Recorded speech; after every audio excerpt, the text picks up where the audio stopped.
Welcome to Friday's ITV News Meridian. Your headlines here in the southeast. No suspect, no motive. Police investigating the murder of Julia James warn people living in the area to be cautious and aware. We do not at this stage have any identified suspects. We do not at this stage understand the motive for this attack. Tonight, Julia's family paid tribute to a fiercely loyal wife, mother and daughter with a beautiful smile, releasing this new photo.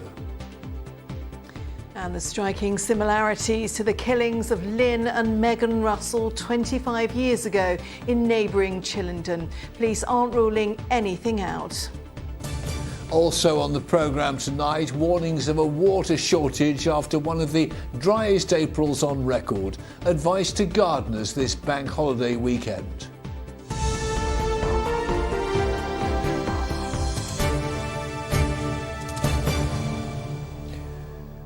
Good evening. Police investigating the murder of Kent PCSO Julia James say they have no main suspect and don't know the motive for her killing. Detectives today confirmed the 53-year-old mum of two died from serious head injuries while walking her dog near her home in the village of Snowdown near Dover. During a press conference, police urge local people to be cautious and aware of their surroundings as officers piece together what happened on Tuesday afternoon. Live now to our reporter Kit Bradshaw in Elsham for us tonight. Kit, so are police treating this as a random attack? Well, they are not ruling it out and are exploring all potential options as to the circumstances of Julia James's death. And the spot where her body was found on Tuesday afternoon is still marked by a white forensics tent, as you can see from our live drone pictures. And a vast area between Snowdown, the hamlet where Julia James lived, close to that spot, around 200 yards from that tent, and Aylsham, around a mile and a half where I am, is still sealed off by police tonight as they continue with their inquiries. But as this murder investigation continues, there is currently no suspect, no clear motive, and seemingly very little to go on. She was a hugely devoted, passionate individual who was completely committed to serving the people of Kent. She will be hugely missed and lost by her colleagues. Tributes to 53-year-old Julia James from the Assistant Chief Constable of the police force she worked for 12 years.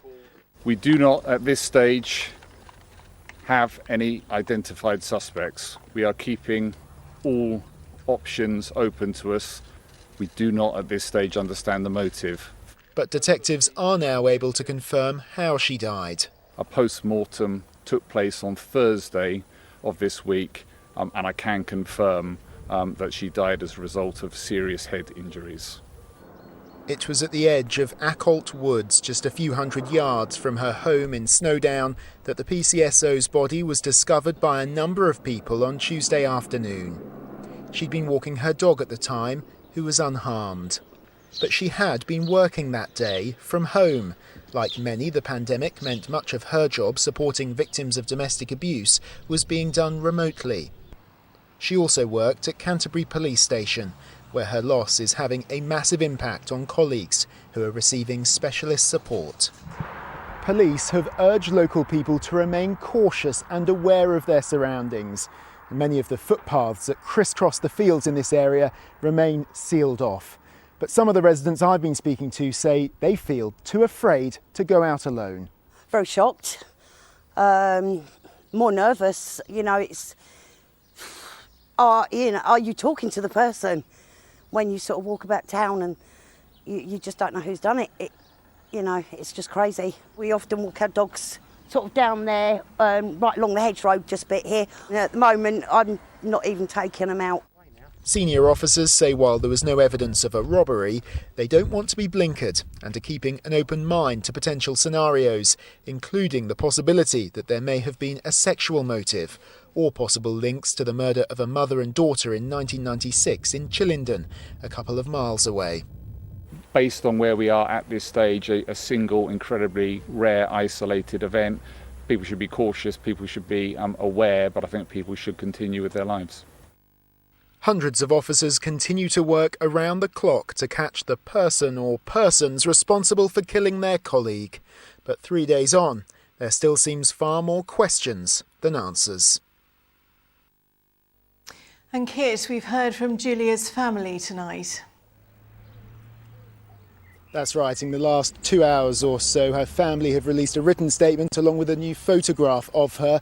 And in that statement, they said she was so much to so many people. A wife, mother, daughter, nanny, sister and friend. She was fiercely loyal. She loved with her whole heart, and nothing was too much trouble for the people she cared about. They also paid tribute to her beautiful smile.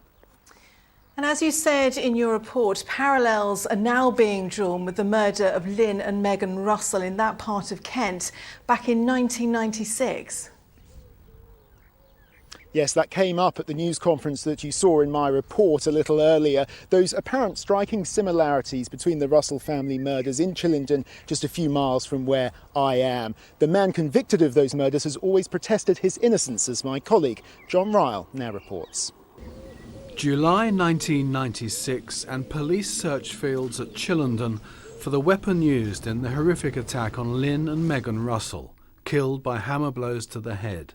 Megan's sister, Josie, was left for dead but miraculously survived the attack, carried out as they walked on a country lane with the family dog, which was also killed. Michael Stone was convicted, cleared on appeal, then found guilty at a second trial after a prisoner claimed he'd heard Stone confess to the killing in his cell. Stone's lawyers have repeatedly challenged the conviction.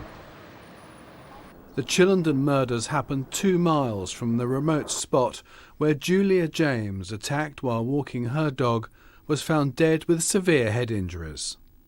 At today's news conference, the Deputy Chief Constable was asked about similarities with the 1996 attack. That is a case with an individual convicted, serving a prison sentence. That conviction has been tested by the courts of appeal, but as I've said a number of times, we're keeping our assessment of the motive completely open at this stage. We're not going to be blinkered in any way. Today, a leading barrister who investigated Michael Stone's conviction for a TV documentary says the Julia James murder squad must consider striking similarities with the attacks of 25 years ago. The fact is, this is a murder in the same area, in a similar setting in the woods. It's quite rare for people to be killed in this way, head injuries. The coincidence of these 3 factors alone is enough to, in my view, force them to look at both cases together.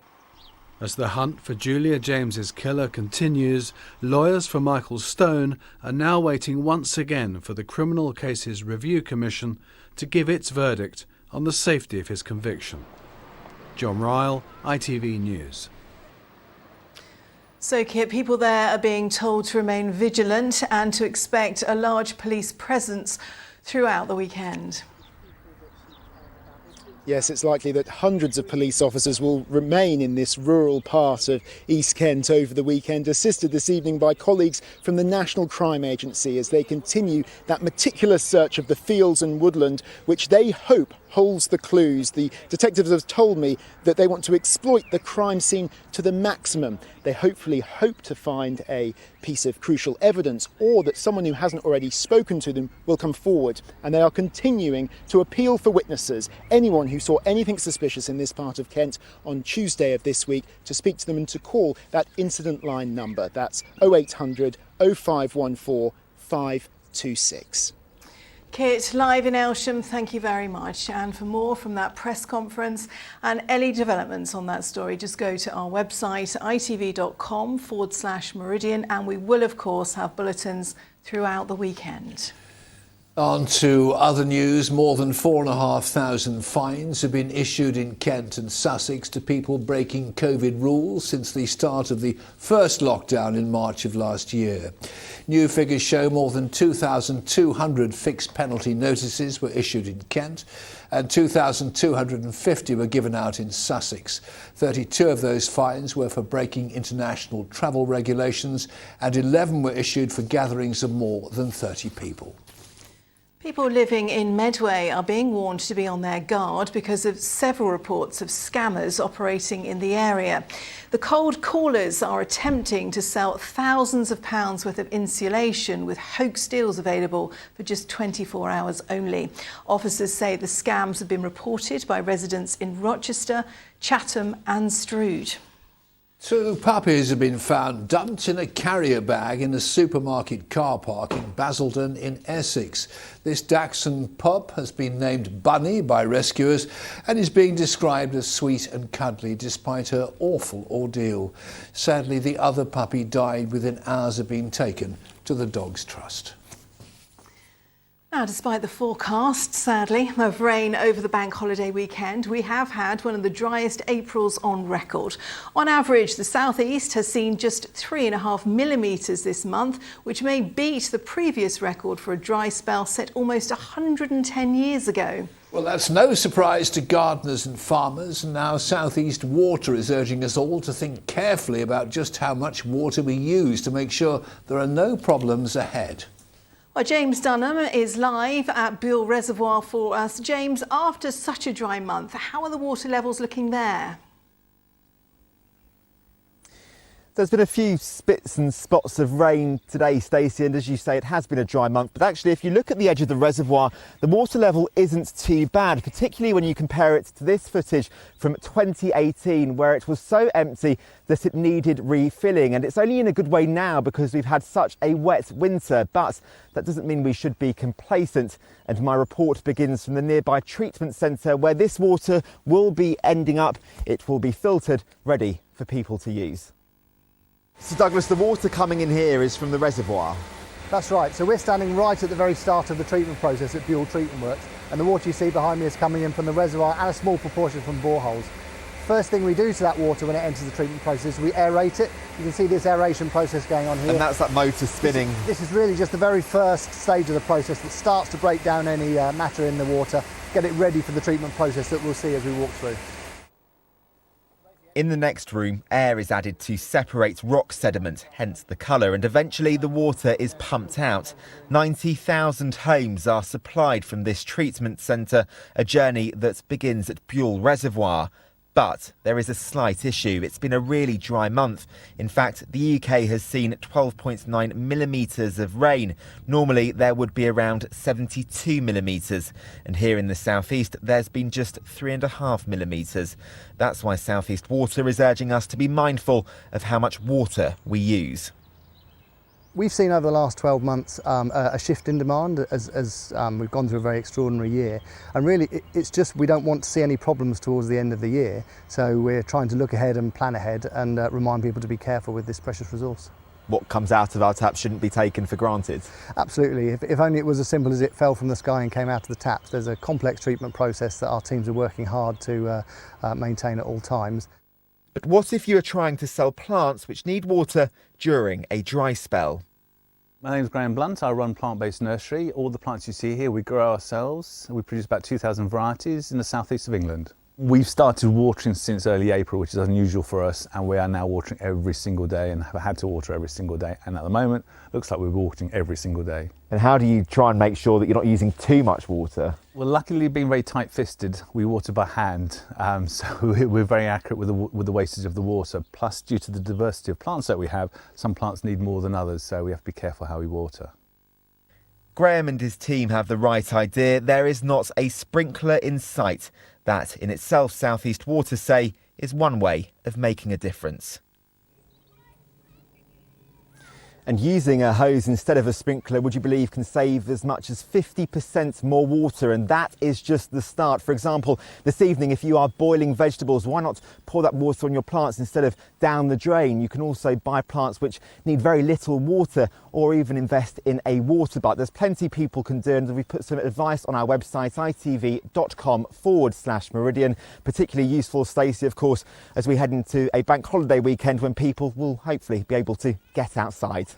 Great advice. Thank you very much, James. It's over water levels to climate change, described as the biggest threat to security that modern humans have ever faced. That warning from arguably the country's most well-known environmentalist, Sir David Attenborough. Well, this year, the UK is leading the fight. In November, Glasgow will host a meeting of world leaders to assess progress on slowing down global warming. Well, our reporter Matt Price is in Scotland for us tonight. And Matt, preparations are already taking place there. Preparations are taking place and the countdown is underway to one of the biggest climate change meets in history. Our region has experience of climate change, be it the coastal erosion in Dover, the floodings, the droughts. We know only too well how global warming can impact on people's lives. And that's exactly what they'll be talking about here, plans to tackle that problem and benefit the country. There are subtle signs of a significant event coming to this city. Many polluting cars have been replaced with battery equivalents, while the people of Glasgow are turning to pedal power too. After all, it is hosting a huge international meeting on climate change. And this is where it all happens. From this conference centre in Glasgow, the UK will be on a world stage. And there's a guest list like no other, with leaders from countries such as France, Italy and the USA, all expected here. The one thing that we want everyone to understand is that, of course, governments have a role to play, businesses have a role to play in tackling climate change and bringing down emissions, but each of us has a role to play as well. Conference of the Parties, or COP26, will be held here in Glasgow in November this year. It's been described as the most significant international meeting on climate change since the Paris Agreement in 2015. The French capital played host to a fortnight of talks when almost 200 countries struck the first climate change deal to cut emissions. Key goals included keeping global temperature rises well below 2 degrees Celsius, offering support to developing countries so they can adapt to climate change. Poorer nations are often worst hit by it. Think droughts in East Africa or floods in South Asia. Both put lives at risk and increase the chances of poverty and hunger. The group that met in Paris also agreed to submit action plans every 5 years, showcasing what they're doing to curb global emissions. Environmental campaigners in Eastbourne know just how important it is to tackle climate change. Eastbourne and much of Sussex is actually a water-stressed area. There's not enough water supplies for its growing population. So if we get a drought, then we're in trouble. And in fact, we know from climate change science that droughts will become longer and more frequent and more intense in the years to come. The United Nations event was postponed last year due to COVID, but leaders hope the conference will go ahead in 6 months' time. It is in this city that they will update us on plans to essentially save the planet. And Matt, we can't underestimate the huge importance of the COP26 event. So what can we expect from that meeting in November? Well, Fred, they were the questions I was putting to COP26 President Alok Sharma for Meridian a little bit earlier. He told me there are essentially 3 priorities to come out of COP26. They'll be talking through how they plan to tackle long-form climate change, what will happen in many years to come. They'll also be going over global warming in the here and now, that coastal erosion in Dover that I referenced a little bit earlier on. How will they stop any further erosion from taking place? And they'll also be pinpointing and looking at the fine detail of the Paris Agreement in 2015. Some steps are already being taken to limit climate change in our part of the world, be it marine conservation programmes and the like. But COP26 will discuss climate change in detail like no other and hopefully benefit the planet too. Let's hope so. Matt Price in Glasgow, thanks very much. Now, he's been described as Europe's greatest martyr. The assassination of Thomas Becket at Canterbury Cathedral in 1170 is still one of the most famous in history. Well, now more than 850 years on, a virtual conference is being held in Kent looking at the impact Becket had on the cathedral and on Canterbury and beyond. Sarah Saunders reports. Canterbury Cathedral is one of the most visited crime scenes in history. Almost 900 years ago, Archbishop Thomas Becket was brutally murdered here after a power struggle with the king. He became a hero of the church and was made a saint. Within years, around 700 miracles, many in Canterbury, had been attributed to the former Archbishop, recorded in the cathedral's medieval miracle windows. I can't really imagine what it would have been like for the community in Canterbury when the stories surrounding Becket's miracles that were reported associated with Becket started to spread across this country, but not only in this country, but internationally as well. Delayed by COVID, a 3-day conference is being held online, marking 850 years since Becket's death, looking at his lasting impact. After his martyrdom, pilgrims flocked to Canterbury and the city's association with tourism had begun. He was killed on the 29th of December at 1170. Within 3 years, he was a saint. And within 10 years, hundreds of thousands of pilgrims were coming to Canterbury just to touch the place where he had died, just to get near his relics. Because of Becket, there was medieval tourism. They were walking to Canterbury. And we see this in the names of the roads all around Kent, the Pilgrims' Ways and things like this. Our pubs are old pilgrims' hospices. We live in the shadow of his great popularity. Becket's remains are no longer here at the cathedral. Come the 1500s and Henry VIII's Reformation, they were destroyed, but his legacy lives on.